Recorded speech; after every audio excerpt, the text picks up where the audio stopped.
To all those above me that watch over me, to all of you, my fave para peeps on this side of the veil, welcome. This is the Paranormal Ministry. I'm your host, Shawn Whittington. I'm a seminarian in the United States Old Catholic Church, and thank you so much for showing up. I don't have a show without all of you, so God bless you all for taking an hour out of your busy Monday to hang out. If there's anything you want to know about my wife and I and our ministry work, go to our website, www.ghost-b-gone.biz. Anything you want to know about us is there. And if there's something you want to know about us and it's not there, call me. I'm an open book. I'm easy to talk to. I'm approachable. Just reach out to me. So this is the last Monday of the month. And you know what that is? That's right. It is Happy Medium Monday. So this is how we roll tonight. There will be no mediumship, conjuring, just psychic readings. If you need conjuring, I'm sorry, if you need, yeah, we all need conjuring. If you need mediumship work from my very special co host tonight, reach out to her after the show at her website, which is www.capecodhappymedium, all one word.com. Tonight is just psychic readings. Try to limit them to one question per person so we can get to everybody. And we're going to take questions like, romance, love, employment, health, if you're going to do some traveling, things like that. And we don't take calls. So if you're watching, you can only get your free psychic reading tonight if you're watching live. And you just type your question in to the chat room. My very talented producer, Zach Clayton, will put it up on the screen. My co host will read it and she'll give you your psychic reading. Pretty simple. So, are we ready to go? I know I am. Live from Cape Cod, Cape Cod's only live on air psychic radio personality. I've known her forever. I love her. So gifted, so talented. Please welcome to the show the one and only, my co host, Susan AHEARN. Howdy. How are you? In the famous tone from an old Seinfeld show. Hello, Susan. Um, Hi. Hey, what's up? So I don't know. We may get 100 calls. We may get one call. We We don't never get know any what happens. calls. We never know what's going to happen on Happy Medium, and we always have, I my Tonto to my Lone Ranger is my wife who always watches. She always makes sure she watches at least this show every month, and she's all, well, I like to wait and see just how many people need Susan, and if there's not very many, then I Oh, have a question. I'm all, okay. Well, just write it down and be ready later on if we don't get a lot of people calling in. But what do I want to talk to you about until there's we? always something to talk about, too. Yeah, We always have good topics. So, I want to tell you how popular that episode was where I had you and the whole mass haunting team on. Very popular. Probably one of the, if not the most popular episode of the Paranormal Ministry this year. mhm. So much so that last Monday, when I took Monday off for personal reasons, Zach replayed that episode, and I'm still getting people reaching out to me talking about that episode. So,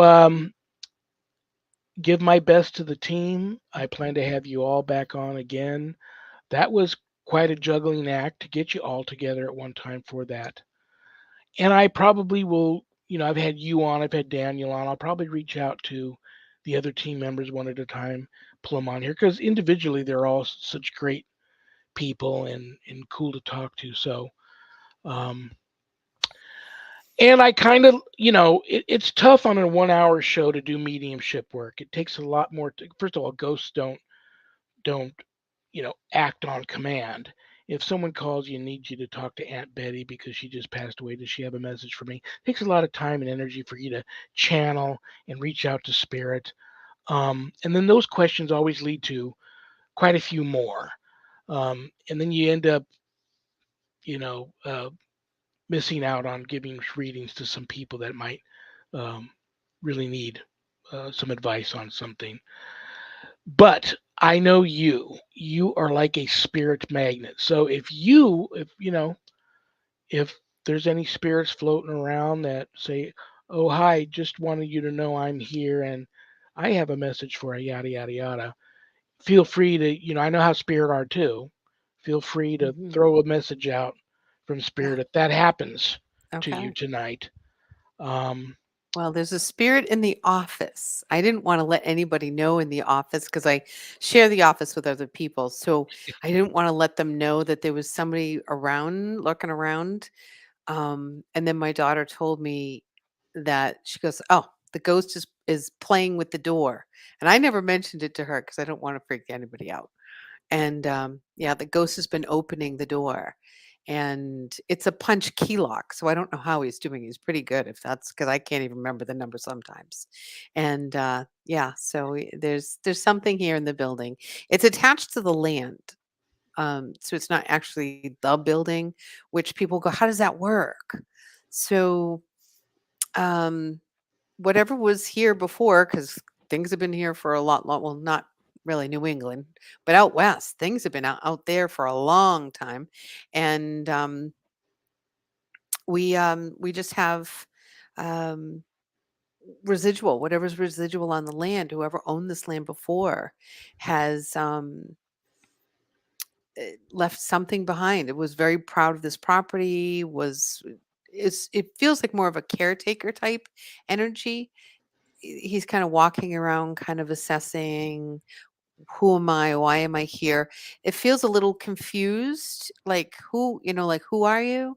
So they're stuck in their time loop continuum, and they're not upgrading because they can't jump into our, well, he can walk through my timeline, but he can't understand it because this is all foreign to him. And he's just kind of confused, but he just then continues to go on his loop. So I don't really know. I haven't spent enough time to talk to him. Sometimes I see so many that it's like if I talk to everybody, I would be exhausted. So um, but yeah, he seems to be nice, so which is cool. So if he shows up tonight, hello, hello. that's a great question. See, I'm already psychically in tune with my wife. I was going to ask you about the puppy and ask you what did you do on Friday, which was National Dog Day. Yes, you know what? I didn't even post anything about him on National. I felt like a very bad new mom, but I actually went to your profile to look yeah, I and I didn't didn't. see anything and I didn't. It was so big. I've been so busy. Like we're putting together well, the dog is fine. My pup Winston is doing great. He's 65 pounds at 5 months old. And so he's doing great. He's growing big and Since they grow so fast, and I've had mastiffs all my life and a couple of Great Danes, I would wait till they're about a year and a half before you get the saddle. bright. Yeah. You can't get anything for them. Like his collar, I just every week I make it bigger whether he needs it or not, because in 3 days he's gonna grow into it. So it's like, oh. So, but he's doing good. Um, Well, that's a good question. Hi, Sita. Sita, Rita, Leola, Innes, Haverty Ramsey. whew, say that fast. um, can a ghost follow you from place to place? I'm gonna let you. You're the co-host, and I'm gonna let you wing the answers. All right. Yes, Sita. I'm gonna go with Sita because I don't that your first name. We'll go with Sita.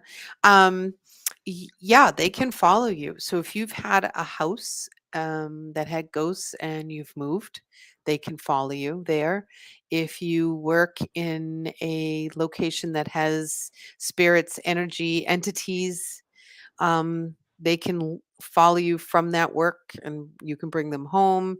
If you're on a ghost investigation, you can bring them home from that as well. So it's really important to um, close up your energy. When we do investigations, we seal ourselves up. I remind the team, don't forget to seal yourself up before we go into the investigation, because we all arrive at different times because we're all from all over.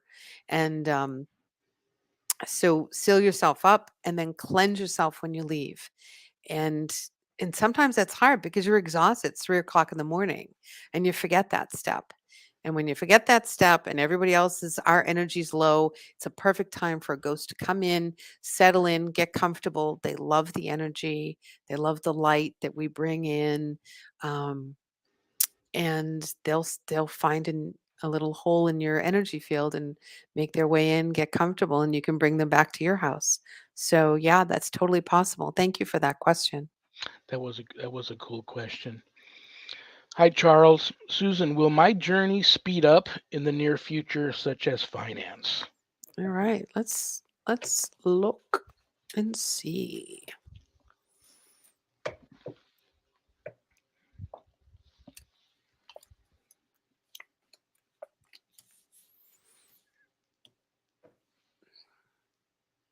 So your guides are talking to me.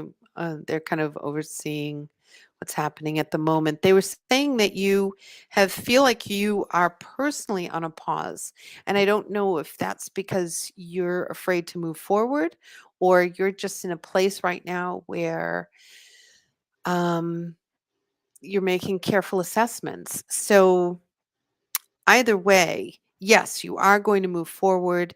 There's a lot of unknowns right now. This is the stranger card. And I feel like you're the Joker.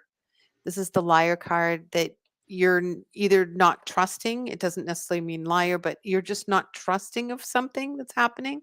And so take your time, connect with your guides, connect with what's happening, go with that internal um, gut feeling, because they say that you're good with that. I get the yes on that. So you can make the right decision. You're just questioning. It just feels like maybe something's taking longer than necessary. And I don't think it's personal. I just think that that's what's happening with the planet. So, um, yeah, take your time. But yes, it will. And you'll be able to make the right decisions. Uh, and the now card. So it's closer than you feel or closer than you think that you have to make these decisions. So not to worry. You will do well. Thank you for the question, Charles, and I'll add you to the prayer list tonight. And I hope everything works out for you. Yeah. Um, Ghosts, only because we are just what are we, a couple of months away from Halloween? Yeah, Right. we're at the end of August, so yes, a couple of months away. Um, I hate to use the word controversial, but I'm just going to throw that out there. That's a really controversial topic right now is just ghosts in general. And you know me, I'm all over the place in my life. I wear a lot of different hats. And there's people in my field that believe there's just angels and demons. There's people, and they believe that these, what we perceive as ghosts, are demons tricking them. And I do believe in my lifetime I have, you know, been fooled a few times. I do believe in ghosts. Many people don't. Um, what's your take on ghosts? I see dead people. So they're there, you know. Um, they do. So let's go with like the tricking part. What kind of ghosts? There's many different kinds. They're not just like a rubber stamp ghost. You have um, you have your intelligent ghost that can tell you factual things. Like that time when I was doing an investigation and I was going through my routine getting ready for um, the investigation, and the ghost several later into the investigation says um, that through the voice, the spirit box said that he saw me in the shower. And I'm like, "You little stinker." Because I felt somebody present, and I always thought I wasn't even there yet, and he was able to connect with me. So that was interesting to me. I always thought that that was very now that's intelligent when they can say, "I was watching you earlier." And I was like, "Were you watching me in the shower?" And he's like and then that creepy, "Yes." It was like, "Ugh." So, I still take showers before investigations, but Hi, Charles. Delta Paranormal, Charles. I have a case between two sisters. One passed away 2 years ago, and the live sister is being haunted by her, and now we think she, said dead sister, stole from mom, mm, and mom thinks she did it. okay. So there's a little bit of animosity going on between the two sisters. And Okay. that sometimes it's interesting how that stuff can carry on over It after really death. can. And that holds a spirit here. Hmm. That Greed does too. So there's a theft, there's a possession, uh, people that possess cars. Like I see that a lot. Guys that love their vehicles more than their wives, they will stay with their vehicles. It's crazy. Houses, people that really think that this is my house. This is my house. Get out. It's they're possessing an item, and this dance between these two sisters, dead or alive, it's still happening. I mean, this animosity has probably been going on between the two of them for a long time. And the best thing you can do with that is to have the live sister just totally disconnect. Like, you know how you have to, sometimes you have to get rid of a bad friend, and say, I don't want to talk to you anymore. This isn't working for me. This isn't a healthy relationship. It's the same thing with with the dead sister, is that you just say, the live sister has to go, this is no longer healthy. I do not allow this bad behavior. This is inappropriate. Um, whether she did or not, whether there was a theft involved and it was actual, um, she can still disconnect from the sister that's not alive. um, we give family members extra permission to be inappropriate, when we lower our boundary standards for families, and so sometimes that needs to be kicked up. But karma will get whomever took whatever, on any level. I think the pain and suffering then goes to the person who did the injustice, either through life or in death. And so, if the sister really doesn't want to be bothered, she can then disconnect from that energy, but she has to be, that's a messy one. That's like a ghostly domestic. I don't like those on any level. So good luck with that one. Oh, this is from the Button Monkey. The Button Monkey, just so people know, started monkeypox. Can conflict during a funeral cause a loved one to not move on? Oh, completely. Yeah. Yes. That drama is just so um limiting. Ugh, it's just, yeah, it'll keep the person from moving on, and it keeps the suffering. It perpetuates the suffering for everyone involved. And so the most important thing is if your loved one is dying, is to have that beautiful, peaceful conversation to say, enjoy the journey, go, be free, let go of what's here, and go enjoy what's coming for you, your next adventure. Um, they'll come back and tell you, thank you so much for that. And you'll it for everyone involved, they need to go on. It's their next, it's like graduating, everybody gets to graduate, and you wouldn't want to hold anyone back from graduating because of your own selfish need to possess. Once again, it's possessing things that aren't ours. Nobody is ours. Nothing is ours. We're just, everything is here to borrow for a short period of time. And if you don't appreciate it and love it and abuse it, you're going to lose it, and you won't get that. And then the suffering for you on the other side is, oh, I really took advantage, abused and misused the things that I got as gifts on this planet as we know it. So, Charles, spot on, and thank you, Susan, and thank you, Rev, oh, for the prayers. thank you, Got Charles. it, brother. Anytime. Reach out to me anytime you want, Charles. Yeah, vice Um, versa. I throw people's like the regular show I do during the month, Mondays and Fridays. I get people send me prayers or prayer requests, I should say, all week long, and I throw them in that prayer urn, or the urn that I got, and I call it now a prayer urn. And then I pull, I always leave a few in there for the show and pull a prayer out. But I'm dipping in that urn all week long in contacting people, whether it be, um, a video chat on Facebook or Zoom or Skype or phone call or even just private message. Let them know I've got your request and I've added you to the prayer list, and this is the prayer I'm going to offer up for you. So just anybody out there that needs prayer, that's a give me. You can reach out to me or Susan and ask for prayer, and we will be more than happy to. I know what I want to ask you. I have a question for you, not a psychic question, but like earlier in the green when we were chatting before we went live, and you talked about how people don't come over anymore. You're having difficulty getting people to your house because you've got ghosts there, Yeah. and you're sitting in a workplace that's haunted. The animal hospital. I'm not going to say the name of it.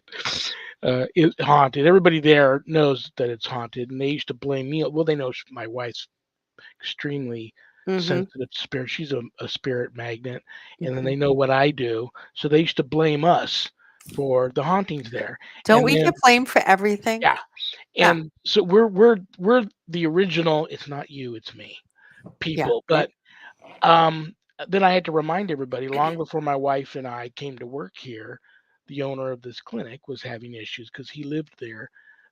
When he took that clinic over, he didn't have his home built yet, so he lived in that clinic, showered there, ate there, slept there for quite some time. So he talked about the experiences he used to have there in this clinic. But it got so bad to people, wanting to leave shifts early if they heard a story or if something weird happened, or, if something weird happened to them one day, they didn't want to come to work the next day. Um, and then the talk started snowballing, and the people just, you know, right in the middle of busy times of the day wanted to sit around and tell ghost stories. So he kind of put the kibosh on no more ghost stories. Good. Um, how do you handle that? I don't, friends, family, neighbors, nobody comes around here anymore because they know. And I, I took it quite well. I kind of rolled with the punch. Not really a big deal. I understand. Um, how is that for you? And do you, how do you handle that? Um, well, I need someone to be able to stay at my house and watch Winston while he's a puppy, so it was hard. It was hard to get someone to stay overnight because of the thumping and bumping around that goes on that I don't even hear anymore. Um, and it's hard for me to say, "Oh, don't worry about it." Are you honest like with a real estate person selling a haunted home? Do you hide that, or are you honest ahead of time with somebody like I need you as a dog sitter, but I think everybody knows. Like, and even the question was, "Oh, what's her house like?" You know, "Oh, you went over there. What does it look like? What's it like inside?" Like, is it haunted or so I think people just assume or expect it to be. And then sometimes I see when I am interviewing people for their investigating their house. Well, this happened and that happened. Well, that could have been just the wind or regular. This just fell over because you left it in the funny position, or So sometimes it's just not a ghost, and it's just stuff happens. Just natural stuff happens. Um, Gravity brings things down. And then there's the weird stuff that we all know is just not, and it's a ghost, like, stuff at your house, like, it's just a ghost, and that's the way it is. So, I can't make people feel comfortable, but I try to. It's just I don't know. paranormal discovered whales. Cool. Whales. Mm.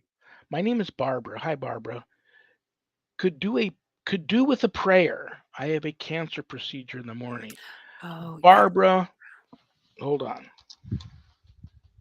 Thank you for reaching out, Barbara. First of all, let me put a blessing on you, Barbara, and may the Holy Spirit enter and intervene in your life right now and wrap its arms around you and remain with you for your procedure tomorrow and remain with you on the remainder of this journey and on to the next. God bless you.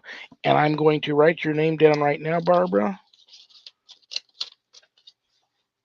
and I will add a prayer for you. Good. And don't forget, Barbara, when you go into procedures, with it be anything, um, invite your guides, invite the spirits that are there to help you and to guide you through this journey at this time to be with you. And that's huge. Anytime I've ever had a procedure, I've always invited them to come and be with me and to oversee the people that are doing the procedure, talk to their guides, to talk to, so you make sure the doctor's on spot, and you really can open up. It's an amazing thing, so that the nurses that show up in the morning are fresh and ready to go, and that everything moves smoothly as you go through your procedure, so that everything is aligned perfectly. Yes, you'll be in our prayers and in our thoughts tonight, Barbara, I promise. Yeah, ghosts. Funny thing that Mike, yeah, there's been some crazy things happen here at the house too. Workers that have come here. I had ghosts. That's the only thing I can think of. Called. Did I tell you the 911 story I don't from think here? so. No, I don't think Ghosts so. called 911 from here once. Shut up.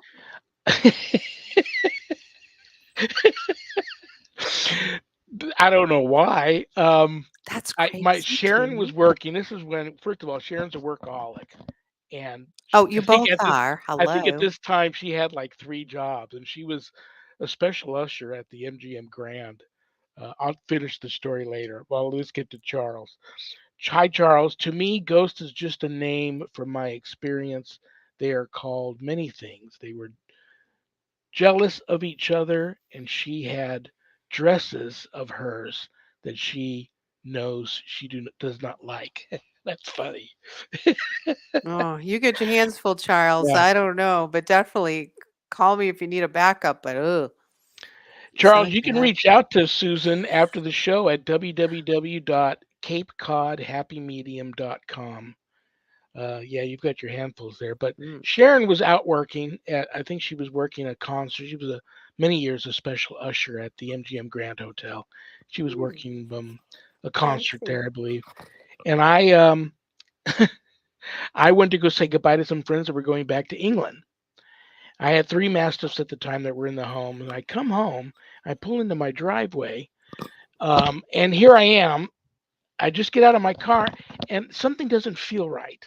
I can hear my dogs in the house going nuts. Something doesn't feel right. All of a sudden, all these flashlights in my face, and all these SWAT dudes come out of, out of my shrubs behind the car, around the Stop. side of the house. Yeah, they're on me. And they said, well, we had a 911 call come from this house. There was nobody in there. A 911 call came from this house, and we have already called animal control because We're whatever gonna you got go in there now. sounds like 3 bears Yeah. are killing somebody, and we thought, we're gonna have to shoot them, and we don't want to have to do them. Like, yeah, don't go in there and shoot my dogs, please.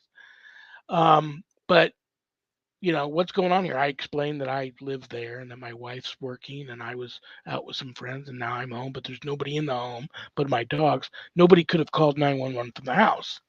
Oh, well, no, we got one. We've traced it. It's to this house. And so I said, listen, this is what we got to do. You got to let me go in first. I'll get all my dogs wrangled into my master bedroom, which is that window right there. And I'll turn the light on. I'll open the blinds so you guys can look inside and see my dogs that are securely locked in there. Then I'll come back and let you in. And I don't care how many of you. You all can come in and scare my house if you want to. Only 2 of them came in, but I did just that. I let them come in, and the guys are going around the house. Never, there was. They thought maybe an intruder had got in. My dogs were killing him, and he got to the phone and called 911 to save himself. Right, But there right. was nobody in there. Um, Wow.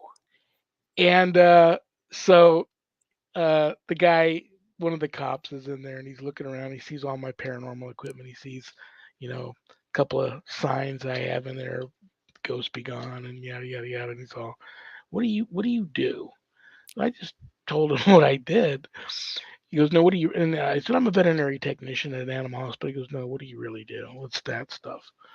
I'm all, well, my wife and I have been paranormal investigators for since as far back as I can remember, and I'm also in the deliverance ministry uh, field. He goes, so he didn't want to in front of his buddies come out with that he's into all of that, but he was giving me the look like something here. Place that call, and you better take care of your business. Hi, Rob. No disrespect intended, but I believe that Christ is the only one that can intervene and heal a person. Just my opinion. Absolutely, Rob. I have. You should get my book, Rob, and my second book comes out later on, like November of this year. It was supposed to come out late summer. Now it's going to be late fall, but it's ready to go. But there are many stories I have in there of personal experiences with extreme divine intervention. And many, many times Christ has helped me and healed me. My wife's a 3-time cancer survivor, wasn't expected to survive. And I'm telling you that the fact that she's still here and the last full body CT and MRI that we've done on her show no trace of any of the cancers anymore. Because one night I went when my wife was actually dying, and I knew that I was going to wake up in the morning laying next to her being dead in the bed.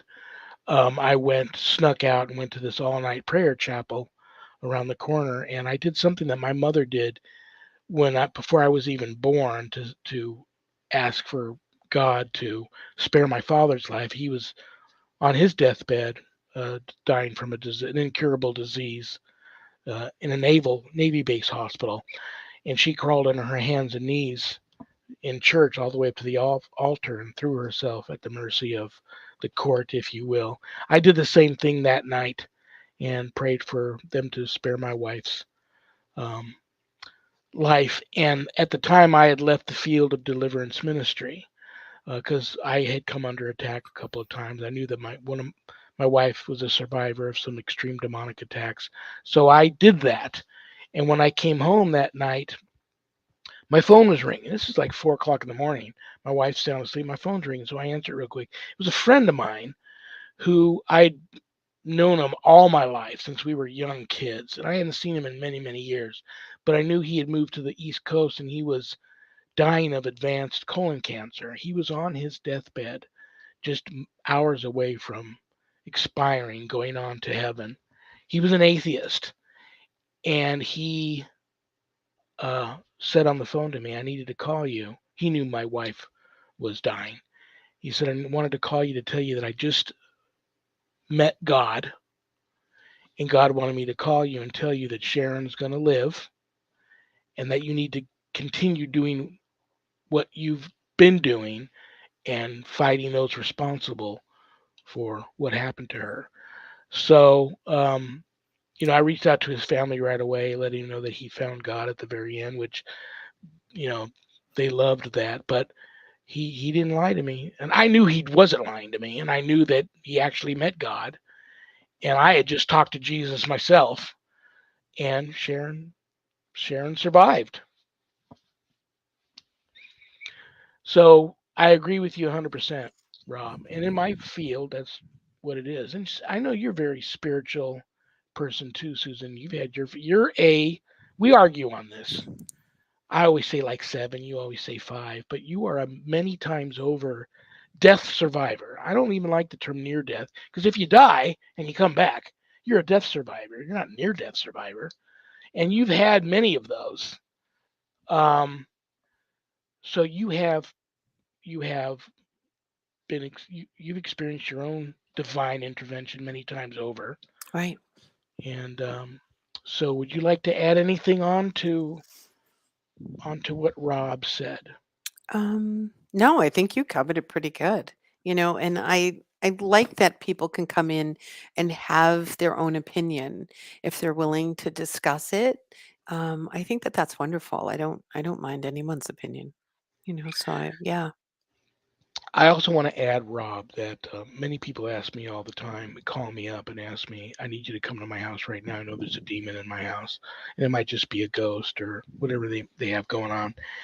And I don't travel well. A lot of people call me, they're out of state, some of them in another country, even. I'm the hardworking blue collar guy that pretty much survives from paycheck to paycheck. When I'm not doing this, I'm a veterinary assistant. We don't make much money. My wife's the office manager at the same animal hospital. She's been there 20 years. So we are that true blue collar middle class family that gets by from paycheck to paycheck. And so I do a lot of counseling, and a lot of people don't realize that they are truly the ones that have the power. I don't have any magic powers. I'm not going to come over and wave a magic wand and make it all go away anyway. All I can do is put my arm around you, help you draw your line in the sand, and help you stand up against the bully. But I don't have any magic powers. But when I deal with the demonic, I have been blessed with the gift to be able to channel the Holy Spirit that comes through and takes care of all of that, for me and the client in these severe demonic hauntings. But I do nothing. I I have no magic powers. So it is all Christ for me. I agree 100%. Right. You're So just the conduit. I have Yeah. friends from all walks of the paranormal community, all walks of life under that umbrella. I've got friends that are witches, friends that are pagans, Jewish friends, Muslim friends, Hindu friends, Catholic friends, Christian friends, hardcore Bible thumping, dancing with the snakes up in the mountains, the Appalachian Mountain friends. I got them all. I love everybody. I don't judge. Your Right. thing is your thing. You gotta talk to everybody at the very end.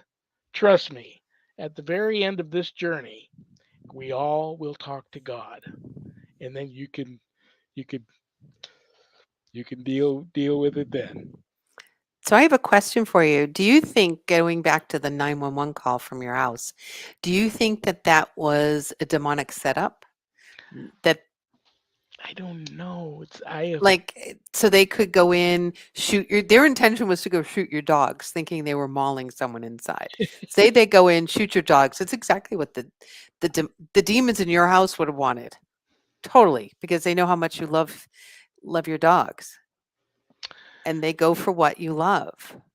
Yeah. yes, and at that time I wasn't uh, really experienced on how to battle these things, and many times not even experienced enough to recognize the warning signs. This is Mhm. way before uh, I got on the path to be where I'm at today. So very possible because there's lots of ugly things have happened here before I learned how to put up that really strong hedge of protection around the place. And whenever issues do get a little weird, I can tell if it's just us. And you know what? Spirits and visitation, or some that are even attached, I believe, to the land here and to the home before Sharon and I even moved in. They're cool with us, and we're cool with them. I have, I have, for lack of a better term, I have spidey senses that go up when I know that there's something that is lurking around outside or has somehow found its way in here, and I need to deal with it right then and there. Um, but there was a time when I didn't know that. To this day, my wife and I don't sleep in our master bedroom. We are still sleeping on a California Queen mattress in our living room. We don't. We go into the master bedroom long enough to get something out of the closet if we need it, if there's something in that closet, or go to the master bedroom bathroom. I still use that shower. Sharon has her own bathroom, and there's a tub in there and all that. But we don't sleep in there anymore because of some of the things that we experienced in that room back in the day. Right. I'm sure it would be all okay to go back in there now, but since then, I've turned it into a second office and a storage place and all that sort of weird stuff. So, but we still sleep in the living room because of that reason. And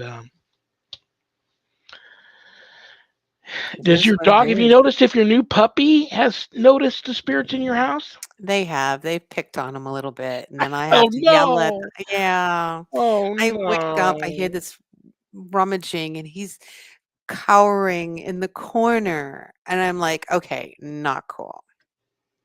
leave I kids almost wish and I didn't pets ask you alone. that question because Mhm. that upsets me.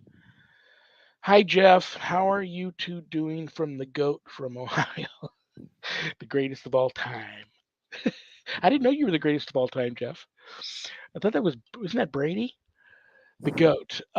We're doing fine, Jeff. Thank you for being here. God bless you, brother. I don't have a show without people like you that tune in and support us. So great.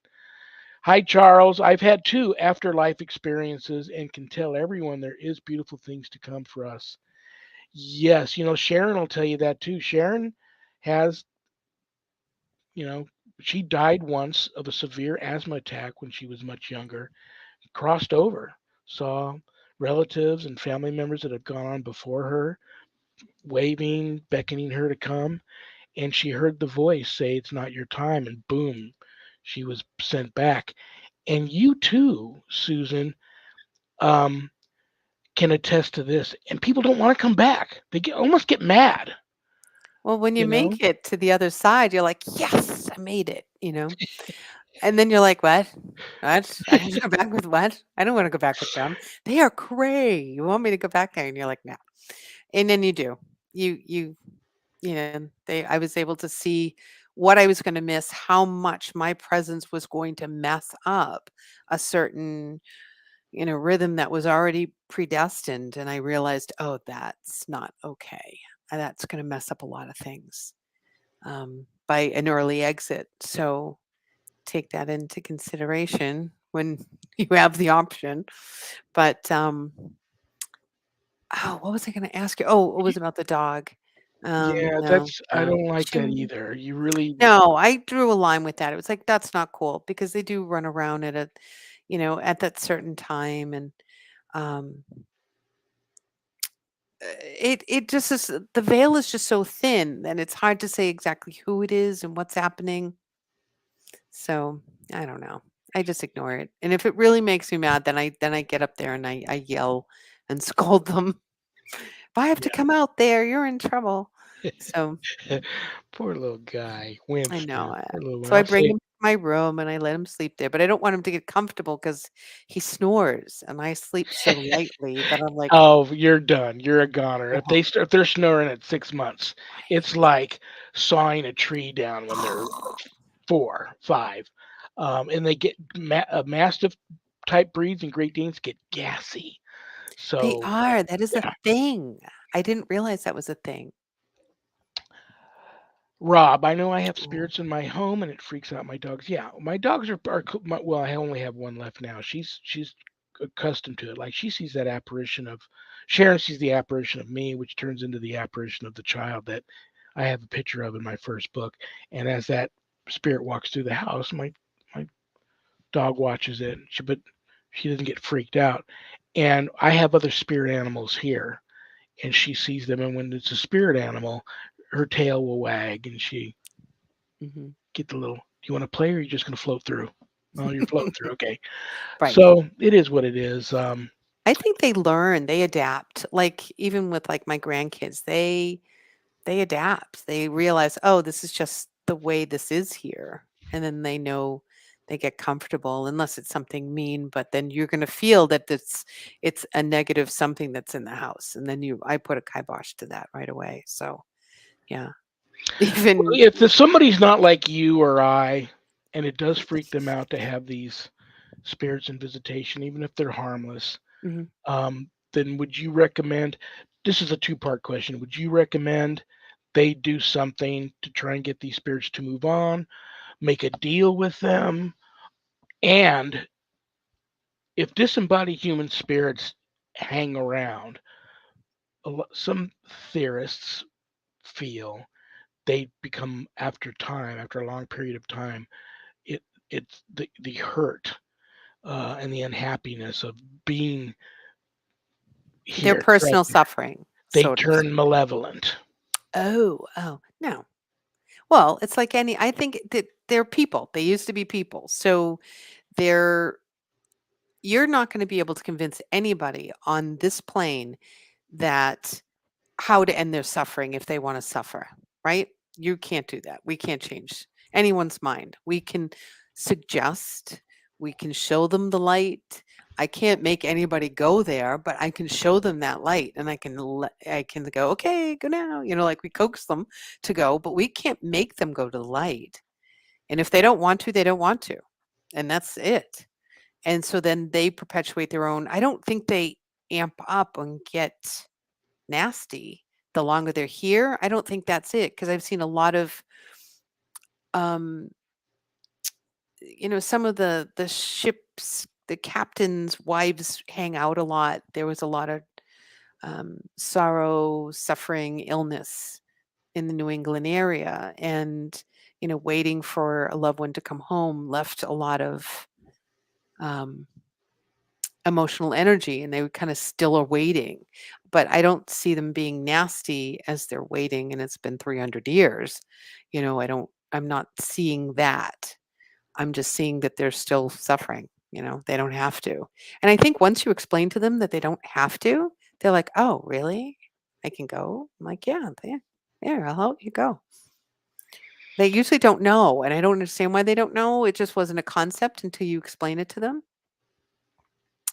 And then there are some that just go, "No, this is my house. I'm not leaving." It's like, okay, well, these are my rules, you know? And I think that it's a boundary, is teaching people boundaries on all levels is important. So, I've been guilty of doing all three. I've had people before. I've told people before I'm trying to make a deal. I've even, shame on me a time or two. I've told people I thought they should move. I really hate doing that. But for the most part, I like to let the spirit know. I like to check and make sure the spirit, even like you said, knows it's even dead. And I will sometimes it can be a shock to them when I say introduce myself, and I say that I'm here with all respect. Do you know that you're dead? You are dead, and you do not, you now belong to the ages, and you do not belong in this world. You need to go where you are supposed to be now. And if mhm, they don't know where they're supposed to go, then that's when I start trying to channel and call in, all the warrior angels and guardian angels and spirit guides to come in and wrap this soul, this lost soul, up in their wings and carry them if they have to where they need to be. So, yeah, I've been guilty of doing all of that stuff, and sometimes the advice you get is not cool. But I think we're just, yeah, you're in a tough situation. You need your dog sitter occasionally. So, you're gonna have to, oh, yeah, wow. It is what it is. yeah, it is what it is. So we had someone ask last time we were on, what is the difference between the Ouija board and table tipping as far as conjuring? That's a great question. I'll let you That handle was that. Yeah, that was a good question. And I was thinking about it, and other than um, training, there is none. There are most people that use a Ouija board are novice, fooling around 16-year-old kids, usually, right? I mean, that was 12-year-olds getting a hold of a Ouija board. So you're not knowing what you're doing. Um, you can't pick up a table and start tipping it. That's not going to work that way. Um, if it happens, that's very rare. But there are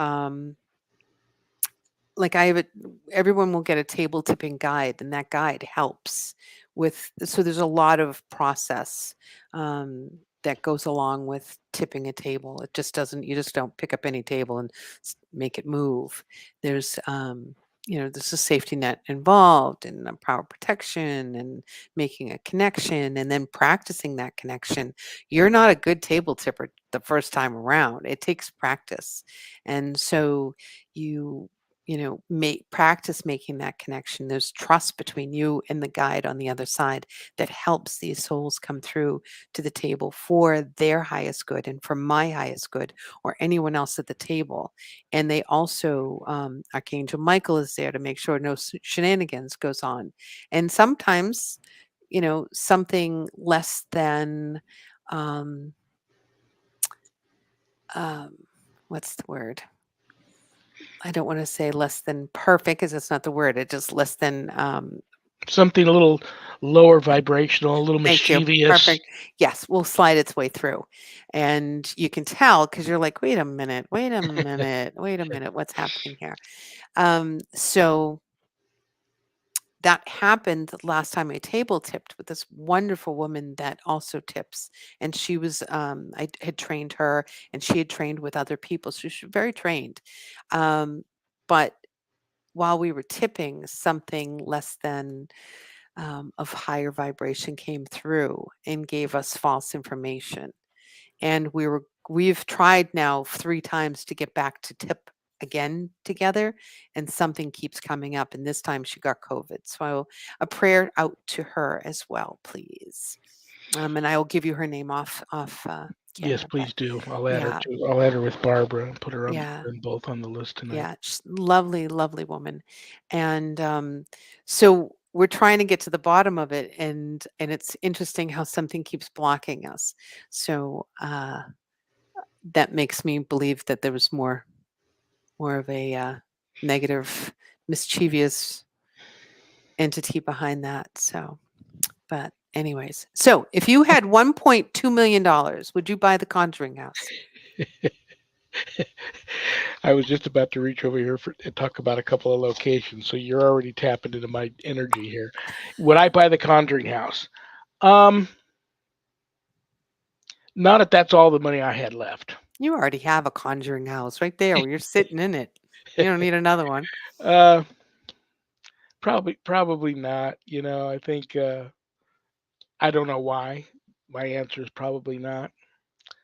Mm-mm, Um, I wouldn't. A lot of people don't know. And I talk to people about this all the time. Someone, even to this day, someone might stumble upon the original The Conjuring movie, and it'd be the first time they see it. I'm the first person they call afterwards. They want to know, did you see that movie? Yeah. Did you like it? Loved it. What do you think about all the stuff that happened in there? And it freaks. It kind of makes them go like this when I go, well, did you know that a lot of that stuff never really happened? True story that the woman that wrote the 3 books that grew up in that home that wrote the 3 books about that story. That's the true stuff that happened in the Conjuring. All of that stuff. You know, very little of it in the movie did happen, and that Lorraine and Ed Warren really only were very minute in real life part of that story. So, and people are very surprised when I tell them that. And then I recommend they go read the real books. Hi, Rob. He's back. 1.7 million. Oh, Ooh. I And missed a I would couple. love to buy the Amityville house. Oh, Good for you. That's you can another have one I won't be buying. Yeah. right. Lizzie Borden house, another one. You can have it. Um, I'm like, yeah, I probably, these yeah. things lie dormant. The real bad ones lie dormant sometimes 20, 30, 50 years when you least expect it.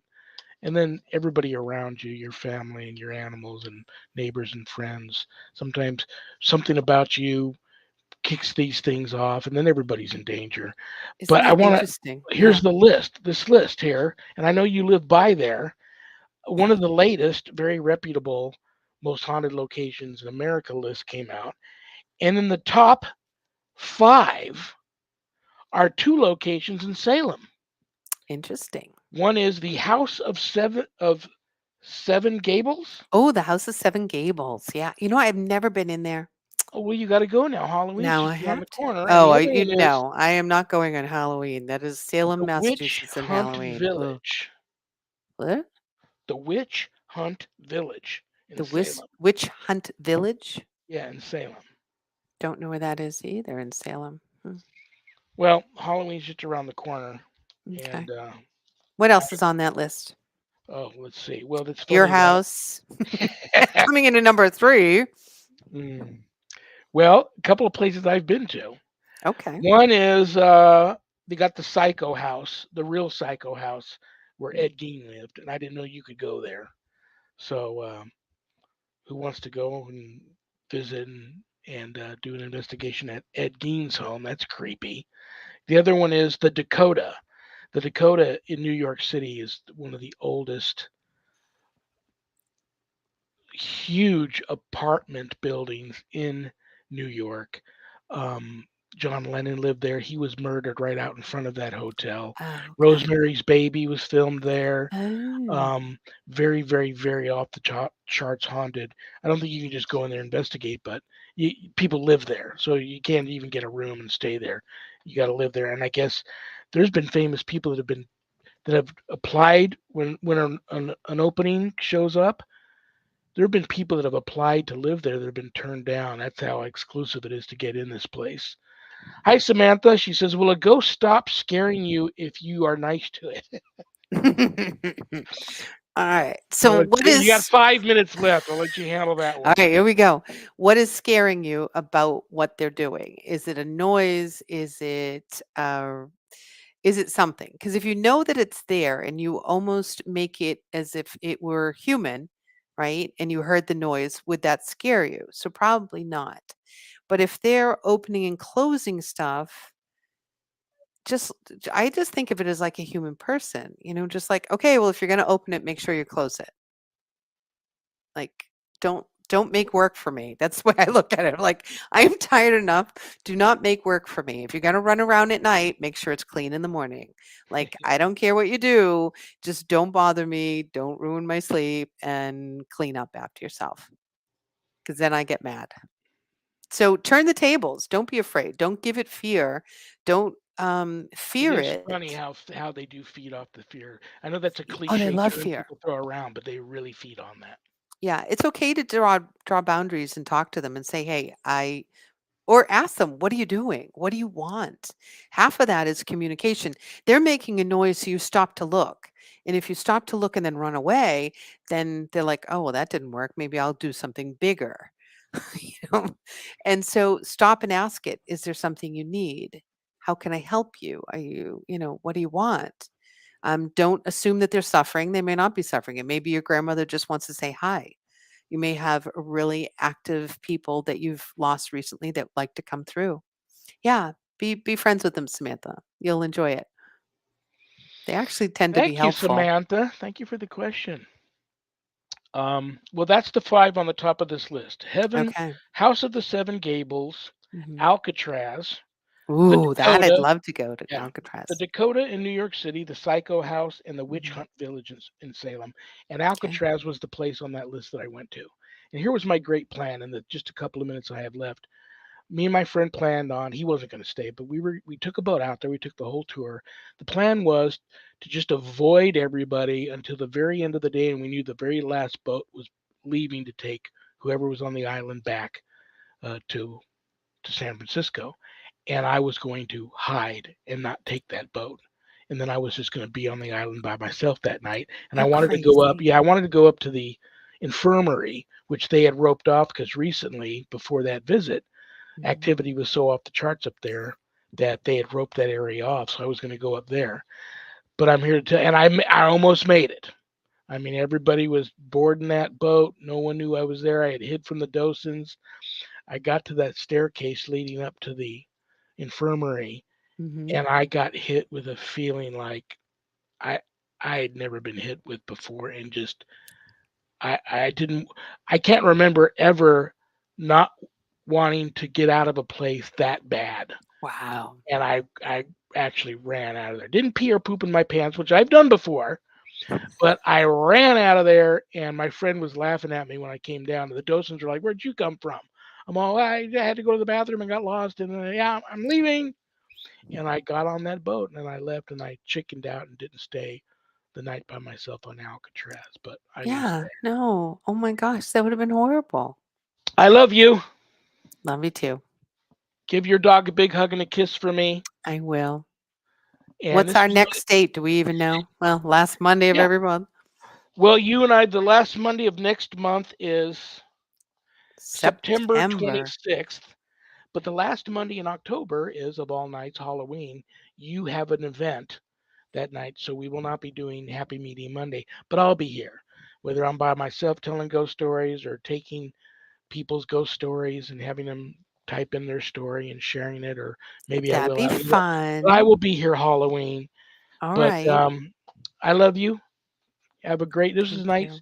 that we didn't get too many calls tonight. I had a chance to finally catch up with you, although Get your questions ready for next Happy Medium Monday, guys. That's what Susan's here for, to And answer your thank psychic questions. everybody So for texting in, and I appreciate it. God So, bless you. I love you. all right. Kiss the dog. Give Mini Me a big hug. All Tell right. everybody on the team, Mass Hauntings, I said hi, I and I will. will be talking at you when I talk at you. All right. See ya. Good night, Susan. All right. Thank you all for being here. I will be here.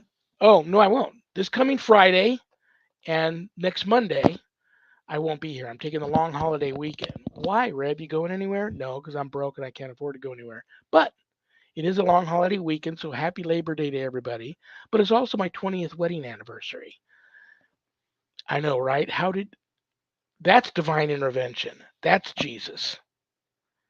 How Sharon stayed with me for 20 years. But I will be back the following Friday, the 9th, September 9th, with Tara Vioska Mead. You all know her. Scrying medium, a member of Pacific Coast Paranormal. That's going to be a great show. So, I love you all. Thank you all for being here. I don't have a show without all of you. Have a great holiday weekend. Stay blessed. You're all on the prayer list. I want to thank Zach and Adrian Clayton, my co producers. Thank Things Network. Thank Temple of Phoenix Rising Entertainment. Thank you, Skeleton Key Network. Thank you to Pact, Podcasting for All Coming Together channel. For all podcasting, simulcasting my show. I love you all. Good night, Jack. Good night, Danny. Good night, Dog. Good night, Harold. Rest in peace. Good night, Ernie. Good night, Bill. Good night, Dan. God bless you all. Peace.